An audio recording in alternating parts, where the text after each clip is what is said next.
Paz e graça para você ligado nessa emissora. Começamos mais uma edição do Vejam Só Entrevista, programa de todas as sextas-feiras, logo após o Jornal das 22, e que aborda questões ligadas à vida da fé, primordialmente a vida daqueles que temem a Deus e querem agradá-lo nesse mundo.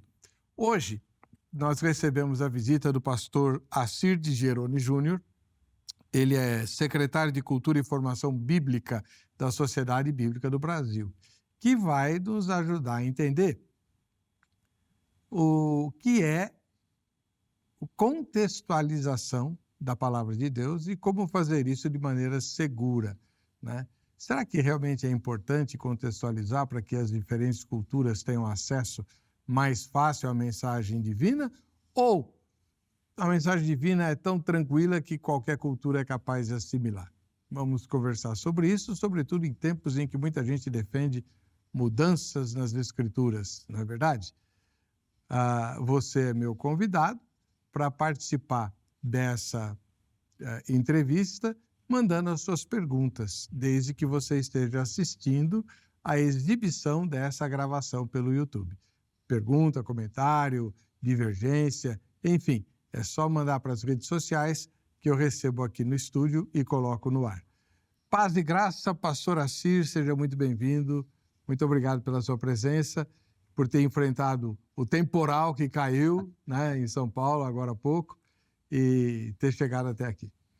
Pastor Heber, graça e paz, é uma alegria estar aqui com vocês no programa Vejam Só, com você que está nos assistindo, muito bom falarmos desse tema. Eu espero que seja um tempo produtivo para nós aprendermos um pouquinho mais da palavra de Deus e como aplicar essa palavra na nossa missão. Isto, amém. O irmão é secretário de Cultura e Formação Bíblica da Sociedade Bíblica do Brasil? Isto mesmo, eu estou nessa função, pastor, há pouco tempo. Na verdade, eu tenho uma caminhada pela Sociedade Bíblica de 20 anos. Sou curitibano, comecei em Curitiba, na Sociedade Bíblica, em 2004. Depois fui para Porto Alegre, fiquei 2 anos. Fui para Belém, fiquei quase 5 anos. Vim para o Rio de Janeiro, fiquei 11 e estou há 8 meses aqui na nossa sede em São Paulo, nessa função que é nova, que tem a missão de cuidar da área cultural, dos museus, centros culturais da Bíblia pelo Brasil e também nas nossas áreas de educação. Então, envolve treinamento, nós temos um treinamento com a palavra sobre como evangelizar com a Bíblia, nós temos os nossos seminários de ciências bíblicas, Fórum Internacional de Ciências Bíblicas. Então, tudo que envolve treinamento, formação, passa por essa área. A gente está ali servindo a Deus nessa missão. O Fórum de Ciências Bíblicas eu participei. Sim, há uns 10 anos, por aí, eu lembro disso. Quando eu era jovem, quando eu era jovem. Foram experiências muito, muito bacanas, né, de ir para os lugares e falar a respeito das ciências da Escritura. E o senhor participou do seminário de Ciências Bíblicas também, eu acho que 1 ano, 2 anos, eu lembro disso. Isso. Eu lembro disso. Bom, o irmão é vinculado a qual igreja? Eu sou membro de uma igreja que só existe no Rio de Janeiro. Nessa mudança, nós ainda estamos procurando uma igreja, eu e minha esposa, aqui em São Paulo. Então, uma igreja que se chama Igreja Missionária Evangélica Maranata, é uma igreja presidida pelo pastor Paulo Brito. E aqui eu estou procurando igreja, por enquanto estou frequentando, visitando uma igreja próxima da minha casa, que é a Igreja do Nazareno, em Barueri. Muito bom, seja muito bem-vindo, muito obrigado pela sua presença e, mais uma vez, a nossa gratidão à Sociedade Bíblica do Brasil, a nossa parceira, né?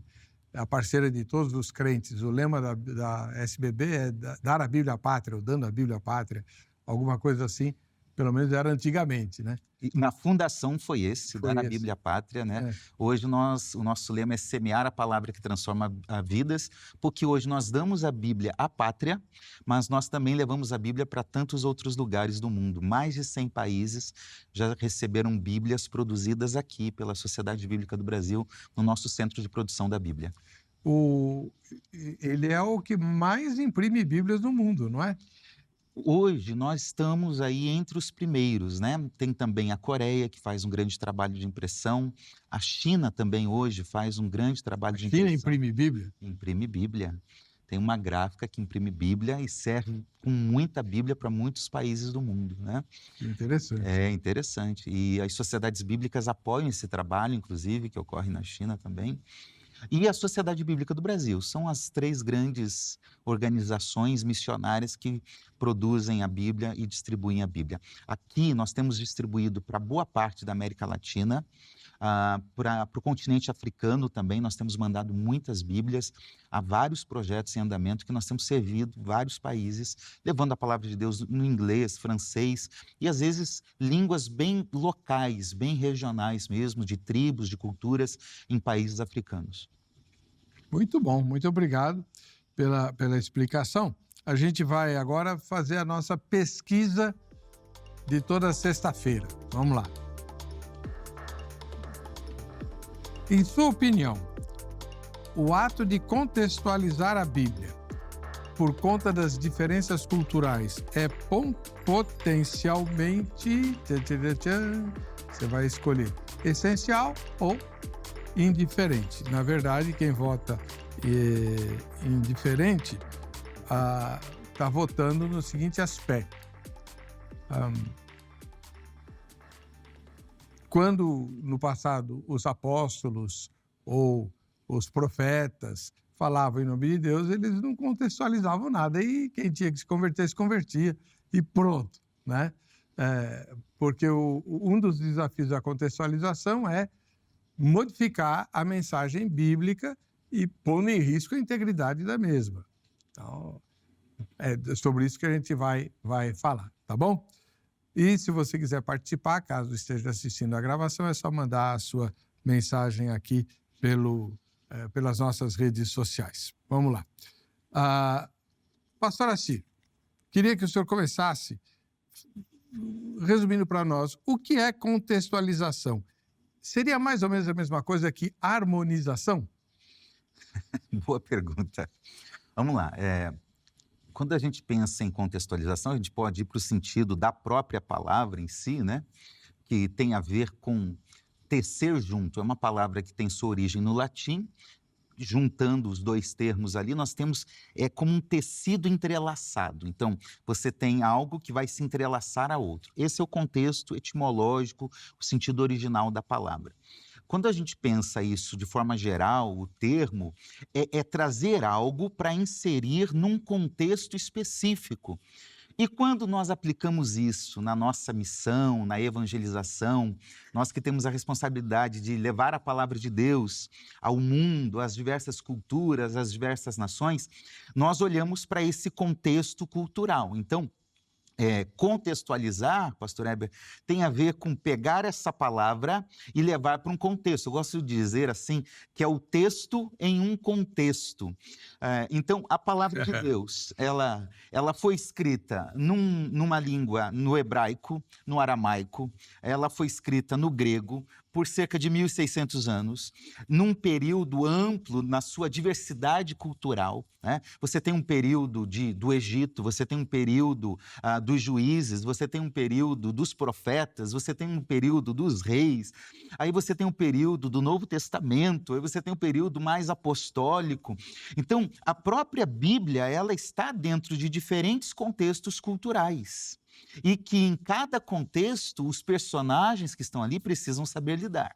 Então, inicialmente, a gente poderia dizer que é pegar o texto que nós temos hoje para levar para um contexto próprio, que tem a ver com adaptar, mas é importante a gente depois detalhar um pouquinho essa adaptação, né? Adaptar, traduzir, calibrar essa mensagem de uma forma com que as pessoas que estão naquela cultura, naquele contexto, consigam ouvir a palavra, receber a palavra a partir do seu mundo, porque cada pessoa tem o seu locus social, a sua realidade, a sua herança familiar, às vezes religiosa, cultural. Então, dentro daquele mundo, a palavra de Deus precisa alcançar aquela pessoa. E aí a gente precisa traduzir, adaptar, calibrar essa transmissão da palavra de Deus para essa cultura, para esse povo.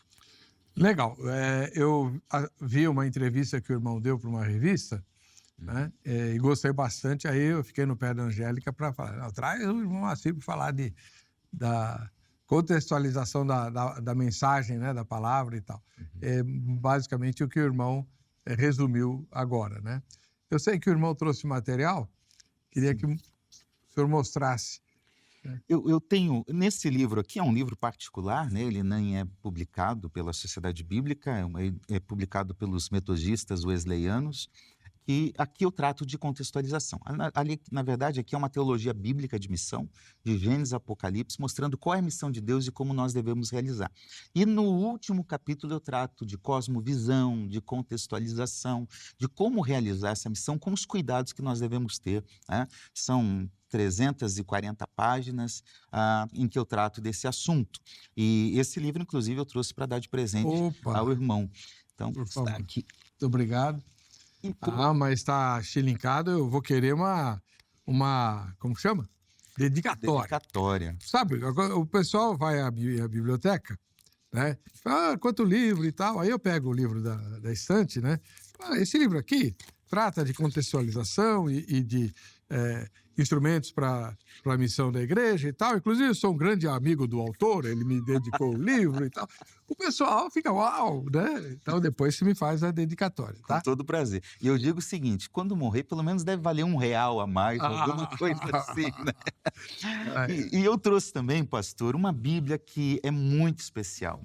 Essa é uma produção realizada no Brasil, na Sociedade Bíblica, com vários missiólogos, teólogos e biblistas aqui do nosso país. Então, é uma Bíblia brasileira, tá? Inclusive, ela tem sido traduzida para outras línguas e está presente em outros países, porque começou aqui. Então, é uma Bíblia missionária de estudo. Ela pega a Bíblia como esse enredo missionário do grande plano de Deus, de Gênesis a Apocalipse, e os comentários vão tratando disso. Então, nós temos aqui cerca de 7.500 notas, vários quadros, mais de 100 quadros missionários, mapas, tendo uma ideia do globo, de como está a missão de Deus, vários recursos que vão ajudar aqueles que querem entender melhor a missão. E nessa Bíblia se contempla todas as dimensões da missão. Então, missão transcultural, a integralidade da missão, a contextualização, a missão urbana, tudo que envolve missão, essa Bíblia traz à luz da palavra de Deus. É uma grande ferramenta de estudo para quem se interessa pelo tema, vale a pena conhecer. Bíblia Missionária de Estudo, são vários que estão aqui presentes, mas entre eles, por exemplo, nós temos o Russell Shedd, né, entre outros que contribuíram na edição dessa ferramenta tão importante para a nossa missão. Quando ela saiu, ela foi lançada aqui. Foi lançada aqui? Não era esse estúdio, né? Faz tempo já. O irmão Jamierson foi o que... Foi o editor. Com muito orgulho trouxe e mostrou o trabalho da Bíblia Missionária de Estudo. Muito bom. O senhor é aficionado do assunto missões? Eu gosto muito do assunto, pastor. Faz parte da minha trajetória de vida na fé. Eu sou filho de pastor, eu cresci na igreja, né? Então, e sempre na igreja que eu cresci, uma igreja muito simples em Curitiba, se chama Igreja Redenção, tem Paraná, aqui em São Paulo e Santa Catarina. E é uma igreja que sempre tinha o domingo missionário. Todo segundo domingo do mês era o domingo missionário. Então, o culto era em torno de missões. E mesmo sendo uma igreja simples, boa parte das igrejas localizadas em região de periferia, sempre houve um engajamento de participar da ação missionária, ofertando, orando, trazendo missionários, compartilhando com missionários, enviando, às vezes, um ou outro missionário. Então, esse foi o meu crescimento. E também, de uma forma muito especial, eu assumi o pastoreio de uma igreja, eu ainda nem era pastor ordenado, mas estava num desenvolvimento ministerial, indo para o seminário, e tinha uma congregação isolada, não tinha nenhum líder para ir para aquele lugar, e eu fui para esse lugar. É num lugar chamado Piraquara, no estado do Paraná. E quando cheguei lá, eu e a minha esposa, a igreja tinha 3 pessoas. A igreja tinha entrado numa crise, muita gente saído e tal. E chegou eu e a minha esposa e meu filhinho de 1 ano. Então já teve um crescimento de 100% logo que nós chegamos, né? Isso é estatística. Isso foi muito bom. Mas eu comecei a pregar e nos cultos, enfim, e eu percebi que algo mais precisava ser feito. né? E eu fui investigando, e enquanto isso estava estudando, fazendo meu seminário. O seminário trouxe uma abertura de mente dentro da missiologia.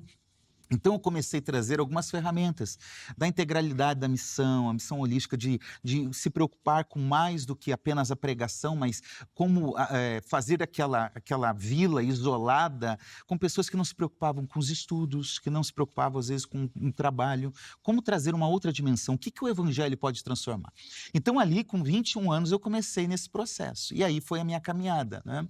Na Sociedade Bíblica, eu comecei a palestrar sobre isso no Seminário de Ciências Bíblicas, ali pelos anos 2010, 2011, mais ou menos, e era uma palestra. E um amigo meu pegou essa palestra e falou: eu vou transformar isso aqui num livro. E transformou num livro, né? E aí ficou um livro pequeno, cento e poucas páginas. Falei: quer saber, eu vou escrever sobre isso. Eu sentei, escrevi e gerou isso. Então, eu tenho trabalhado, sim, um pouco sobre isso. A missão de Deus é uma área que eu gosto muito de trabalhar, e tanto na prática quanto na teoria, porque eu digo que a prática ela precisa da teoria, né? A gente precisa de boa fundamentação bíblica para realizar a missão, a gente precisa de bom conhecimento para realizar a missão. É claro que dá para realizar sem, muita gente está aí fazendo com boa vontade, se dedicando, mas quanto mais a gente conhece e se fundamenta, melhor gera a nossa prática na missão. Eu percebi que o irmão ficou meio assim quando eu falei contextualizar mesmo que harmonizar. O irmão ficou, não gostou muito da ideia de entender como igual. Quais seriam, então, os desafios mais candentes que nós teríamos para contextualizar a palavra de Deus para a cosmovisão que enfrentamos hoje, por exemplo, no Ocidente? Não vamos falar nem de culturas muito distantes. Bom, vamos lá. Eu fico pensando, a gente tem que tomar muito cuidado para tratar disso. Como o senhor bem abriu o programa, nós estamos vivendo um tempo em que mudanças na palavra de Deus são discutidas abertamente em redes sociais, em canais, enfim. E isso é muito perigoso, né? Eu gosto de dizer que contextualizar, podemos até usar a palavra harmonizar, mas tem a ver com adaptar não a palavra em si, mas a comunicação da palavra. Como transmitir o evangelho. Tá. Então, eu acho que isso é diferente. Não é pegar a palavra, a Bíblia, e mudar a Bíblia para adequar a Bíblia e levar para um público aqui no Ocidente. Não, não é isso. É pegar a Bíblia com a sua mensagem, com a fidelidade que ela tem, com a centralidade em Cristo, com o evangelho genuíno, conforme nós temos na palavra de Deus, e pegar isso e comunicar de forma adequada ao público que nós estamos pensando alcançar. Isso pode ser um público infantil, como crianças, isso pode ser jovens, sejam eles cristãos ou não, ou sejam públicos de fora da igreja, né? Quando eu estou dentro de um hospital, realizando um trabalho de capelania, eu vou pegar a palavra de Deus e vou levar a palavra de Deus entendendo o contexto daquele enfermo que está na cama ali, no leito de um hospital, entendendo a realidade de um preso que está atrás das grades, entendendo a realidade de culturas fechadas dentro do nosso próprio país, entendendo quando há um certo tipo de religiosidade, aquela família já viveu a vida inteira num tipo de religião. E na hora de transmitir o evangelho, a gente precisa ter essa sabedoria, orientados pelo Espírito Santo de Deus. Nós precisamos disso, né? A missão sempre começa com a direção do Espírito. Eu gosto muito de Lucas 4, quando o autor sagrado diz que Jesus foi conduzido, guiado, estava cheio do Espírito, e aí Jesus diz lá no versículo 18 do capítulo 4 que o Espírito está sobre mim, e aí ele, citando Isaías, é o Espírito que está conduzindo Jesus na sua missão, né? Depois, em Atos, de novo, Deus ungiu a Jesus de Nazaré para isso. Então, orientados pelo Espírito, sensíveis à direção do Espírito Santo, mas também entendendo qual estratégia utilizar, conhecendo o público-alvo, o contexto específico e como fazer essa ponte entre a palavra, então a ponte aqui é a comunicação, e como levar o evangelho a essa pessoa. Muito bem. Um dos grandes desafios que eu vejo, e não precisa nem ser especialista como o irmão, mas um líder de escola dominical ou um líder de célula, ou mesmo pastor de uma igreja local hoje, ele é muito desafiado à seguinte questão, queria o seu comentário. Olha, a palavra-chave para entendermos a Deus e ao Evangelho é a palavra amor, né? Então, porque Deus é amor. Então, quando você diz e fala de amor, você está resumindo Deus e de uma maneira plenipotenciária. Deus é amor, então, ao termos atitudes de amor e tratarmos as questões com amor, estamos agindo como Deus espera. Isso responde à pergunta da contextualização? Bom, vamos lá. Posso responder sim e não. É claro que nós sabemos que o amor de Deus, como um atributo de Deus, é aquilo que ele mesmo é, né? É uma característica essencial de Deus. Deus é este amor. Mas existem outros atributos que precisam estar presentes. Existem outras características de Deus que se manifestam também. O amor, ele existe também porque existe a ira de Deus. Então, nós não podemos escolher com uma pinça elementos únicos da Escritura, do Evangelho, esquecendo o resto, porque o amor sustenta todos os outros mandamentos. É isso. Né? Amar a Deus sobre todas as coisas, ok, ao próximo.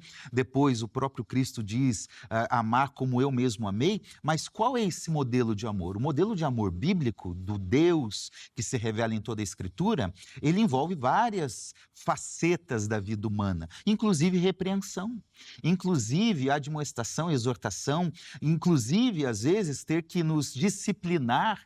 Então isso também é amor. Meu pai me disciplinou quando eu era criança e eu posso dizer que a disciplina não foi amor? Foi um ato de amor. Então, talvez o conceito do que é amor, na cabeça de alguns, seja bem limitado como aquela aceitação passiva de todas as coisas, né?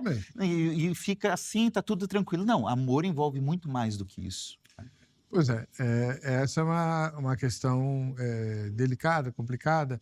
Vamos pegar um exemplo concreto, né? Em várias culturas, inclusive brasileiras, você tem uma visão muito depreciada da mulher, da esposa, né? Então, muita gente enxerga a mulher como uma serva do marido. E isso está muito presente em várias denominações brasileiras antigas, pentecostais, sobretudo, né? Em que a submissão é enfatizada de todas as maneiras. Em algumas regiões do país, sobretudo no norte, nordeste, isso ainda é muito forte. A Bíblia não apoia, embora se usem versículos para falar da sujeição feminina, a Bíblia não apoia esse tipo de coisa, não é verdade? Isso é importante a gente entender, sem dúvida. A Bíblia não apoia esse tipo de coisa. Quando a gente olha para a Bíblia, num contexto antigo oriental, a mulher realmente tinha um lugar secundário, né? Talvez até não secundário, às vezes até mais do que isso, ou menos do que isso, melhor dizendo. Mas você olha, dentro do próprio contexto do Antigo Testamento, já a própria Escritura valoriza a missão, o papel da mulher. Nós temos livros bíblicos dentro de uma cultura oriental antiga com nomes de mulher, Esther, Ruth. Olha o papel de Ruth, uma moabita estrangeira, né? Aquele povo que sempre estava em conflito com o povo de Deus. Então você olha para o Antigo Testamento, você vê que não é bem assim, mesmo diante daquela cultura difícil oriental no mundo antigo. Quando você olha para o Novo Testamento, Jesus quebra ainda mais paradigmas, né? Aquele encontro de Jesus com a mulher samaritana em João capítulo 4 é fantástico, porque, primeiro, não é comum que alguém estivesse ali conversando com aquela mulher naquela hora, muito mais sendo um judeu, e isso está claro no texto. E Jesus rompe com essa barreira, Jesus intencionalmente se aproxima. Eu gosto quando o texto diz no verso 1, né? E Jesus tinha que passar por ali, né? Por que tinha que passar por ali? Por causa dela. Claro, era a agenda de Deus naquele dia, né? Normalmente os judeus faziam uma volta, né? Saíam lá de cima da Galileia, indo pelo lado, pela Transjordânia, para chegar aqui em Jerusalém. Não, Jesus realmente passa pela região da Samaria para ter aquele encontro com aquela mulher. E olha que encontro que dignificou, valorizou. Olha eu vou usar uma expressão aqui que talvez não seria até a melhor, mas olha a vulnerabilidade de Jesus em chegar e falar assim, me dá um pouco de água. Né? O Deus criador da água, o Senhor eterno, chega numa situação de humildade, de aproximação, de intenção, e aqui eu posso dizer, né? Jesus é um exemplo de contextualização. Né? Porque ele consegue fazer isso muito bem na sua dinâmica nos evangelhos e nesse encontro com a mulher samaritana, e se aproxima e vai conversando. Olha a contextualização. Vamos começar falando sobre água? Vamos. Sobre uma necessidade humana? Vamos. E aí começa a falar de água. Então, mas se eu estou com sede, não estou, mas se beber dessa água, nunca mais terá sede. E ele chega no centro da mensagem. Então, a comunicação foi se adaptando até que ele chegou. Agora, quando a gente olha para um principal texto de submissão da mulher ao homem, Efésios, por exemplo, se lê um versículo anterior, você já vê que o princípio maior do texto é: estejam submissos uns aos outros. Eu sou submisso ao irmão, o irmão a mim, eu a minha esposa a mim. É uma submissão mútua, baseada no amor, na graça de Deus, no propósito do Evangelho. Então, é fácil pegar o segundo, e aí eu sempre costumo brincar, pastor Heber, que muita gente tem problema de versiculite, né? É uma doença gravíssima, porque pega o versículo isolado e esquece o resto, esquece o contexto. Então, vamos olhar o contexto, e ainda mais olhando para aquele texto, se a gente pensa o seguinte, o apóstolo Paulo está dizendo que a mulher deve estar submissa ao marido. Dentro daquele mundo greco-oriental, há 2000 anos atrás, isso era algo normal. Tranquilo, não causou escândalo em ninguém, tá? Porque já era algo comum da cultura. Agora, o que Jesus diz assim, agora o marido, ele tem que se sacrificar pela mulher. Ali, eu imagino os ouvintes de Paulo pensando, que é isso, Paulo? Não é isso, você não está entendendo a nossa realidade. Aí é quando a palavra vai contra a cultura. Né? Até hoje. E até hoje. E o princípio é o mesmo hoje. Então, dentro da dinâmica de relacionamentos, a gente pode pensar em qualquer tipo de relacionamento, familiar, entre irmãos da igreja, mas vamos pensar aqui em marido e mulher. Uma submissão mútua. Olha, tem coisas que a minha esposa é muito mais sábia, muito mais coerente, muito mais direcionada, muito mais piedosa do que eu.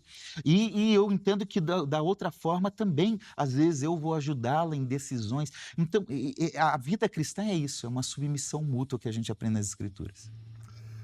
Bom, eu tenho que chamar o intervalo. Daqui a pouquinho a gente continua com essa aula sobre contextualização e seus desafios.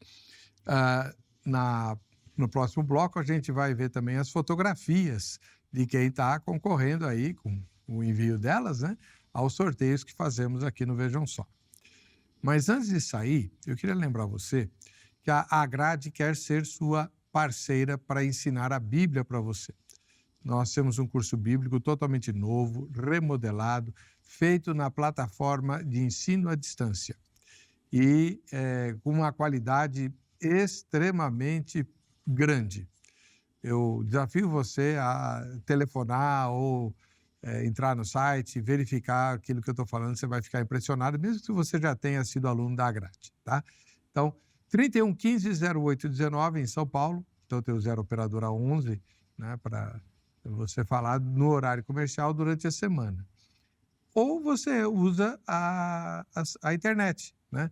Entra no site agrade.com.br e você terá todas as informações. A Agrade tem, além do curso bíblico, vários outros cursos, porém presenciais, e aí depende da filial para você poder estudar, tá bem? Se você optar por conhecer a Agrade pela internet, também conheça a nossa emissora. Visita a Agrade, depois vai lá para o Hit TV ou para as nossas redes sociais que estão aí publicadas. Ali, além de nos conhecer, você pode nos ajudar. Aliás, deve.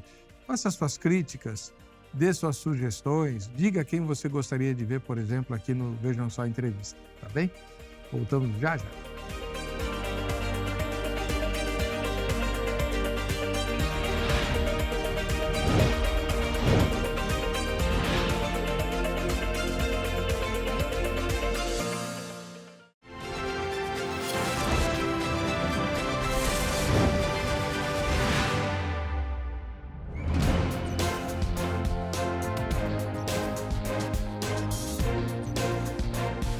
uma?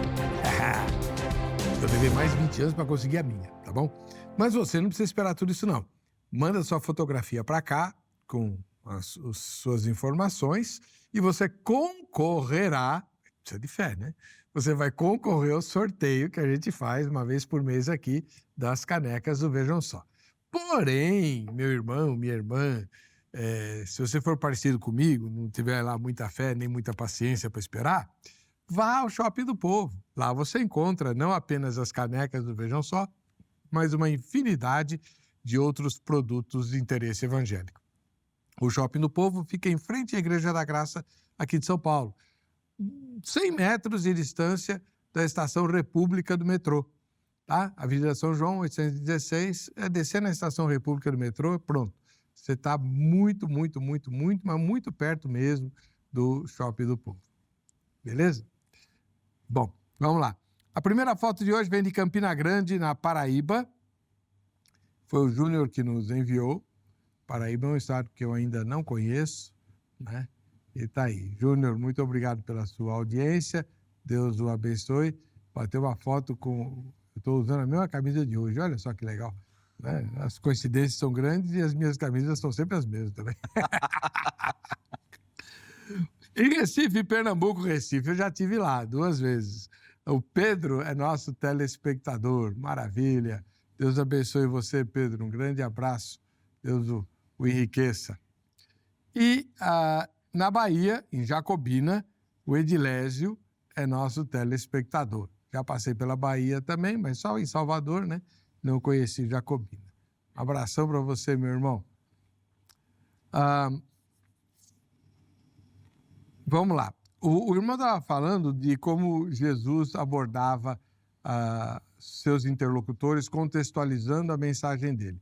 Talvez um exemplo bem candente é quando ele fala para o Pedro, Tiago e João: vinde após mim e vos tornarei pescadores de homens. Pronto. Exatamente. O contexto do Novo Testamento, pastor Heber, é num contexto agropastoril, né? Ali em Jerusalém, aquele era o mundo, e os discípulos de Jesus eram pescadores. E aí você vai ver vários recursos pedagógicos, intencionais de Jesus, falando sobre semente, falando sobre agricultor, falando sobre a vida, né? Jesus não pegou elementos externos para poder comunicar algo das parábolas do reino. Ele vai usando coisas do dia a dia, da vida comum, e isso facilitava a compreensão, né? Eu tenho um amigo que diz assim: parábolas são histórias que nunca aconteceram, mas que acontecem todos os dias. Né? Que legal. É boa definição, né? E o pastor Marcos Batista, do Rio de Janeiro, ele usa essa expressão. E eu guardei esse conceito porque é exatamente isso. Jesus pegava histórias que nunca aconteceram, de fato, literalmente, mas que acontecem todos os dias. Um conflito dentro de casa entre o pai e uma mãe, né? E tantas outras coisas. E isso são parábolas. Ele pegava elementos do mundo externo para comunicar as verdades do reino de Deus, as parábolas do reino de Deus. E aí ele ia semeando o evangelho. Pastor, o senhor usou uma expressão quando estava falando de que fazer missão implica em contextualizar a mensagem. O senhor usou o verbo calibrar a mensagem. Então, o que significa isso? Tem coisa que a gente não deve falar? Né? Porque calibrar é dosar, né? É dosar, exatamente. A gente precisa falar todo o plano de Deus, né? Paulo diz isso aos presbíteros de Éfeso, né? Quando eu estive com vocês, não deixei de anunciar a vocês todo o desígnio, todo o plano de Deus, né? Nós precisamos ser fiéis ao evangelho, nós precisamos ter um compromisso sério com a palavra de Deus. E eu vejo que cada vez mais nós precisamos afirmar isso, né? É pregar toda a Bíblia, todo o plano de Deus, toda a história de Deus, tudo que envolve a mensagem bíblica, né? E em toda a Bíblia encontrar o Evangelho, encontrar Cristo nela. Então, esse é um passo que nós não podemos negociar, tá? O que envolve calibrar é saber o momento e como. Tá? É entendendo os momentos. Eu gosto, né? Eu até trouxe aqui o texto de Atos, capítulo 17, porque aqui, pastor Heber, eu vejo exatamente um exemplo de como Paulo fez a contextualização da sua pregação. Tá? Quando a gente olha para o contexto, Paulo está pregando nas sinagogas, depois ele chega nas praças, e aí aquilo causa um burburinho na cidade, falando, não, vamos levar esse homem lá para outro lugar, onde os filósofos se reúnem, e aí Paulo vai para o Areópago, que era um lugar de discussão filosófica, onde estavam os sábios, onde tinham decisões também importantes. Então, ele lá na sinagoga, certamente ele estava olhando para as escrituras, como ele fez em boa parte da sua trajetória ministerial, e falando, olha, a escritura do Antigo Testamento para nós hoje, né, mas a escritura hebraica na época, está se cumprindo em Jesus. Ele ia lá e trazia o elemento aqui. E isso é comum a gente perceber. Mas e aqui? Quando Paulo está nesse contexto, que ele é chamado por esses filósofos, esses sábios de Atenas. Atenas já não era mais a mesma coisa que tinha sido outrora, mas ainda era um lugar importante da filosofia do mundo. E aí a gente olha para o texto, Paulo chega lá, ele não vai abrir a escritura, né, usando aqui a expressão abrir, ele não vai citar diretamente a escritura. Ele começa contextualizando, tá? Principalmente que o versículo 20 diz assim, olha, os atenienses dizem assim, isso que você está falando é meio estranho a nós, percebe? Dentro daquela cultura, Cristo era um ser desconhecido. Como pregar? Basta abrir ali a escritura e pregar? Aí, olha, eu fiz uma sequência aqui que a gente vai vendo pelos versículos. Versículo 22, ele começa com um ponto de contato. Ele diz, olha, eu estou vendo que vocês são religiosos. É como se, que legal, vocês são religiosos. É uma aproximação de escuta, de entender o contexto. Não é chegando derrubando os ídolos. Né? Vamos destruir tudo isso daqui. Não, eu estou vendo que vocês são religiosos. Tá? E mesmo que o texto mostra, Lucas escreve que ele estava revoltado com aquela idolatria. Claro.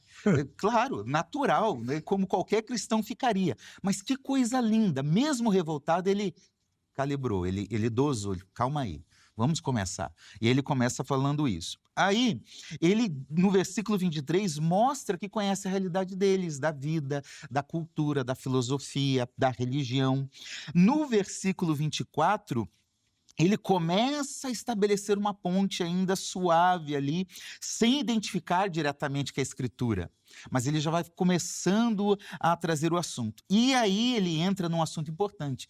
A gente sabe que no mundo greco-romano, na filosofia grega, se tinha um interesse, um fascínio pela criação, quem é o Criador, como foi a criação. E ele começa falando, olha, nele nós existimos, nos movemos. Ele começa falando do Deus Criador, e isso está lá entre os versos 24 e 25. E quando ele começa a falar do Deus Criador, sem identificar diretamente quem é esse Deus, ele começa a confrontar a noção de criação daquela cultura, de forma tranquila, aos poucos. No versículo 27, ele vai tratar, olha, todo mundo precisa de uma divindade, todo ser humano busca isso. Ponto de contato, ele não está sendo ainda direto. No versículo 28, ele vai trazer os elementos filosóficos daquela cultura. Ele cita, por exemplo, o Epimênides, um poeta, filósofo do século V a.C., Arato, do século IV, e cita essas frases dentro da sua fala. Então, ele conhecia a cultura, ele conhecia a filosofia, ele traz esses elementos. Esses elementos confrontam as escrituras? Não. Se você vê as citações, estão de acordo com o que a escritura diz. Então, ele traz para reforçar. Imagine alguém ouvindo Paulo citando esses homens. Poxa, ele conhece, ele sabe o que está falando, ele conhece a nossa cultura. No versículo 29, ele começa, então, a questionar o excesso de deuses. E aí ele vai aprofundando. Agora, no versículo 30, ele começa a falar do evangelho, falando, olha, na verdade eu quero falar desse Deus desconhecido. Quem é o Deus desconhecido ali? A gente sabe, pastor, que o Deus desconhecido não tinha a ver com Jesus. Os gregos tinham medo de esquecer alguns deuses. Então eles colocavam lá, se a gente esqueceu de algum, está aqui, é esse aqui. O portador. Seja para quem for, né? Então Paulo fala, esse Deus desconhecido é sobre ele que eu quero falar. Teologicamente falando, biblicamente falando, nós sabemos, aquele Deus desconhecido não é o nosso Cristo. Mas Paulo usa esse momento para dizer, esse Deus desconhecido é o que eu quero apresentar a vocês. Como ele é desconhecido mesmo, eu vou trazer. E aí ele fala do evangelho. E aí no versículo 30, 31, ele vai falar do plano eterno. Aí ele entra na ressurreição. Aí ele chega no evangelho. Mas olha a caminhada. Olha a jornada. Então, eu entendo que isso, e o verso 34 termina dizendo que alguns creram na cidade, né? A gente não tem um histórico de atos de igreja na cidade, mas alguns creram na cidade. Então, ele se aproxima, ele começa falando a partir da cultura, da religiosidade, e vai semeando e vai dialogando, quando chega o momento exato dele falar, ó, então é isso que eu preciso falar. E aí ele chega no Cristo, ressurreto, no plano eterno, porque ele aponta para a consumação de todas as coisas, no verso 31. E isso é contextualização. E Paulo faz isso muito bem. Em um outro momento, na carta aos Coríntios, na segunda carta, se não me engano, ele diz, acho que no verso 9, ou primeira, agora não lembro bem, fugiu aqui, mas ele diz exatamente o seguinte, olha, eu fiz de judeu para ganhar os judeus, eu me fiz de grego para ganhar os gregos, eu faço de tudo por causa do evangelho. Ele está sendo um hipócrita, ele está mudando o discurso? Não, ele está entendendo a cultura onde ele está para ele poder comunicar o evangelho com eficácia. Essa ideia de você pregar, levar o evangelho a culturas distantes, né, ou distantes não geograficamente, mas com costumes muito diferentes, respeitando essa cultura, é um fenômeno relativamente novo, né? Quando nós, brasileiros, fomos evangelizados, a nossa cultura não foi lá muito respeitada, não, né? Exatamente. Por quê? Porque se confundiu o evangelho com a cultura. Então, receber o evangelho era receber a cultura, né? E eu digo aqui com muito cuidado, muito temor e muito respeito o que eu vou falar.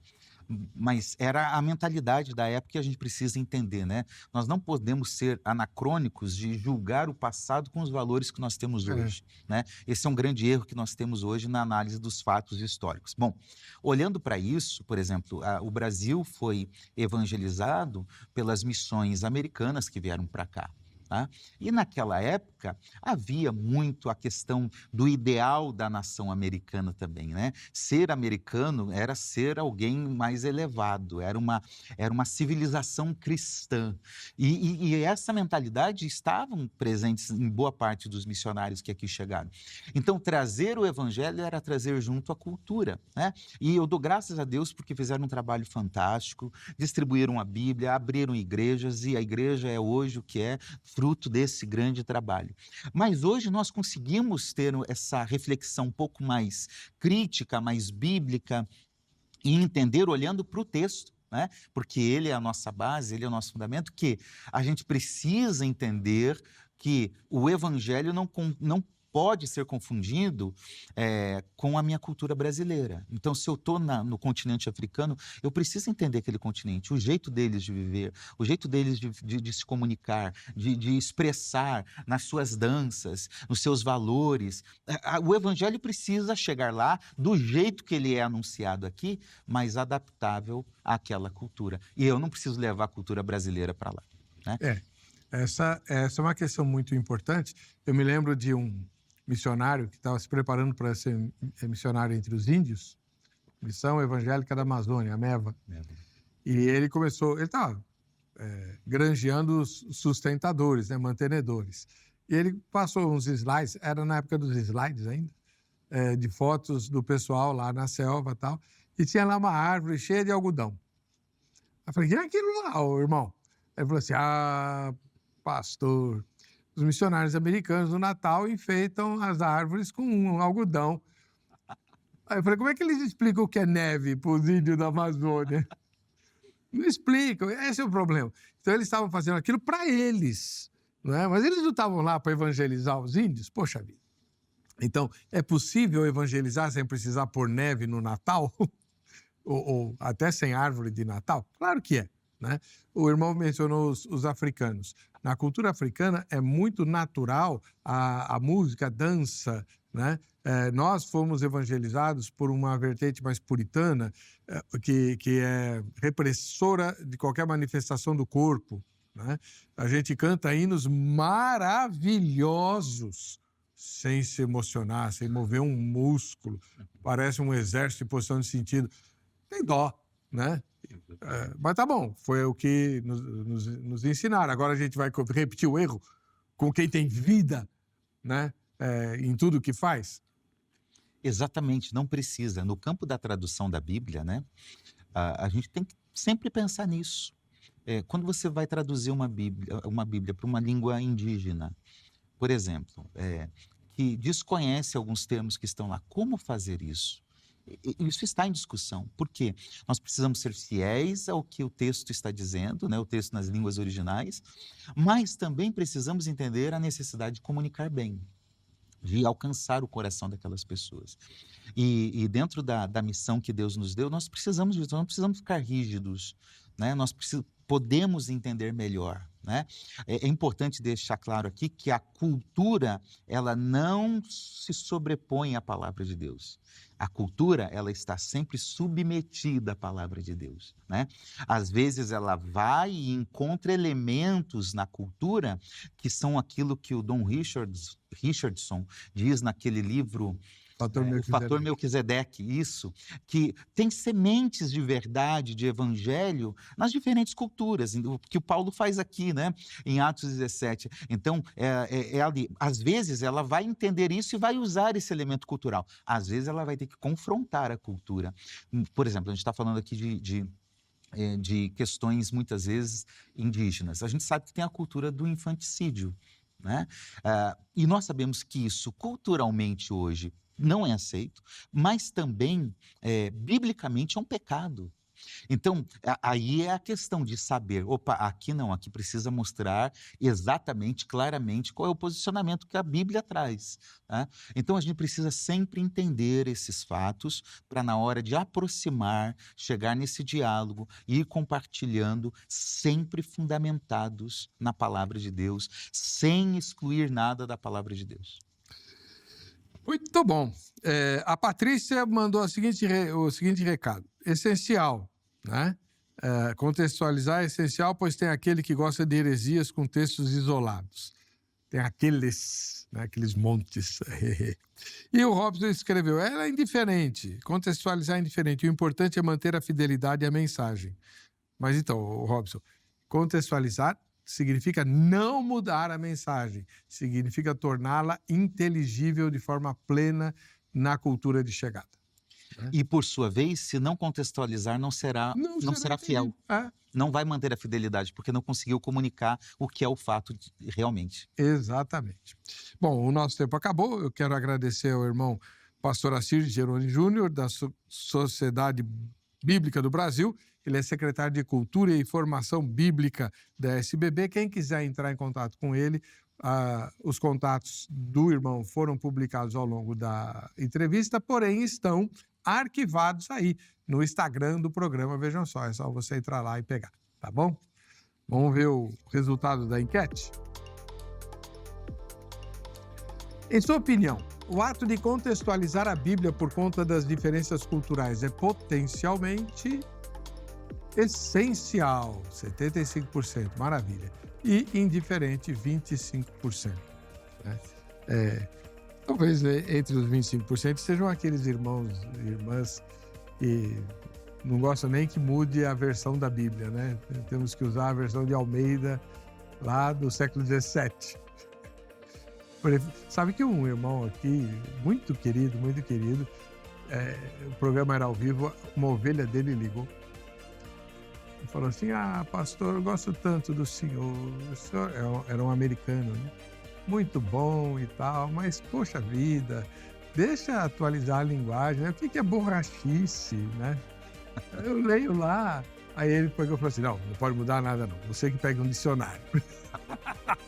Pastor, eu li uma tradução antiga de 1969, cada ano eu leio numa tradução diferente, eu selecionei cerca de 400 palavras que eu desconhecia. Bom, e olha que o irmão é culto. Percebe? É muito complicado. É muito difícil, né? Então, uma tradução, ela precisa atualizar não a mensagem, a palavra no texto original, mas é como aquela palavra é falada hoje. É isso que as traduções fazem. O vocabulário.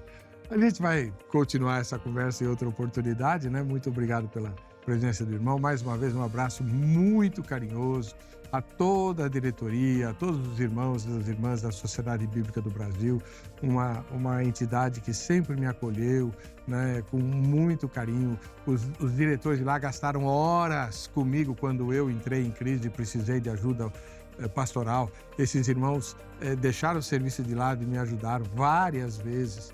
e eu tenho uma gratidão impagável para com a SBB. Leve o meu abraço a todos, por favor. Para você que fica com essa emissora, a paz e a graça de Jesus. Nos veremos no próximo Vejam Só Entrevista.